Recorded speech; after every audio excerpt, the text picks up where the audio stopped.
สบายดีพี่น้องสบายดีตอนเช้าวันที่15เดือน6พี่น้องมื้อนี้เนาะอาลีสิไป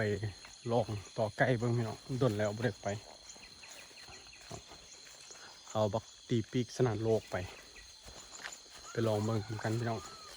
ไปปลามันสิคั่นบ่มื้อนี้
เป็นตาเสียดายขนาดพี่น้อง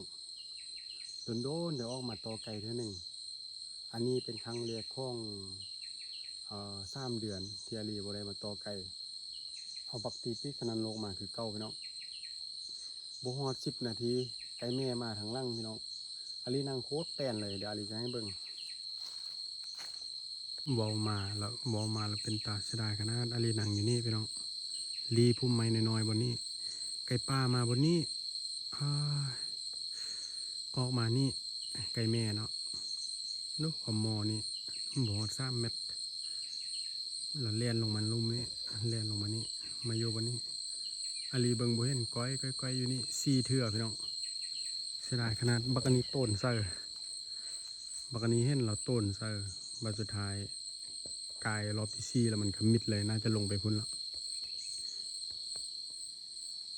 อดได้คลิปงามๆมาสู้ทุกคนซ้ำความจริงเด้ออาลีสิเว้าให้ฟังอาลีขึ้นมาทางลุ่มเนาะอาลีว่าสินั่งอยู่ลุ่มมันแล้วอาลีสินั่งอยู่ลุ่มพอมันค่อนข้างตึบแต่บัดนี้มันแบบมันมันเป็นแบบนี้นะทุกคนแล้วอาลีนั่งแล้วมันสิง่ายลั่งแบบนี้อาลีนั่งอยู่ลุ่มนะมันมาจำกรของไก่แน่นอนเนาะจำกองขอนไก่เพราะว่าอาลีนั่งอยู่ลุ่มมันตึบมันบ่เห็นอยู่แล้วบ่เห็นอยู่แล้วเนาะต่อให้บ่ใส่สุดตัวนี้มันก็บ่เห็นแห้งว่าใส่สุดตัวนี้อีกแห้งหายอันนี้มันเปลี่ยนโพดแบบโล่งๆเลยนะอาลีคิดว่ามันอีมาทางนี้ทางข้างกับทางลุ่มนี่เพราะว่าอาลีโต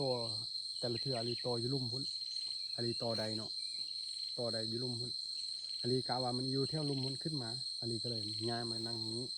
พอสุดท้ายอยู่ทางล่างออกมาทางล่างมันจะเป็นปลาเลาอ่อนเป็นปลาเลาที่เขาเจ้าเขี่ยวให้ปีที่แล้วเนาะแล้ววันนี้บ่แน่ใจว่าเที่ยวถึงนั้นมันมีปลาใหญ่บ่มันคือว่าอยู่ปลาเลาอ่อนนะทุกคนแล้วก็เข้ามาเสียอาลีคิดว่าเที่ยวนี้เที่ยวลุ่มมันบนนอนบักคักมันบนนอนเซ้ยมันบ่อยู่ทางลุ่มมาเซ้ยอาลีมาก็7:30พี่น้องตื่นช่วยนิดนึงมาแล้วก็บ่ฮู้เรื่องแล้วไก่บ่ได้ยินคั่นหรือว่ามันบ่คั่นละอาลีก็บ่ฮู้เนาะอาลีก็มาโคตรไวแต่เสียดายบ่ได้คลิปงามๆทุกคนได้เบิ่งซ้ำพลาดอีกแล้วมอยปิดฤดูแล้วทุกคนเนี่ยคนคอบนนี้เริ่มหายไปแล้วอาลีปล่อยผสมกับไก่แม่สีขาวกับอันไก่แม่ดำตัวหนึงมาเบิ่งลูกปีหน้าพี่น้องตัวนี้แหละตัวที่เตรียมลายที่สุดของฤดูนี่ขอบใจไล่สบายดีพี่น้องขอบใจที่ติดตามชมช่อง YouTube บ่ว่าจะเป็นช่อง YouTube หรือว่า Facebook หรือว่า TikTok เนาะอาลีทำไก่ต่อเนาะขอบใจไล่สบายดีพี่น้องสบายดี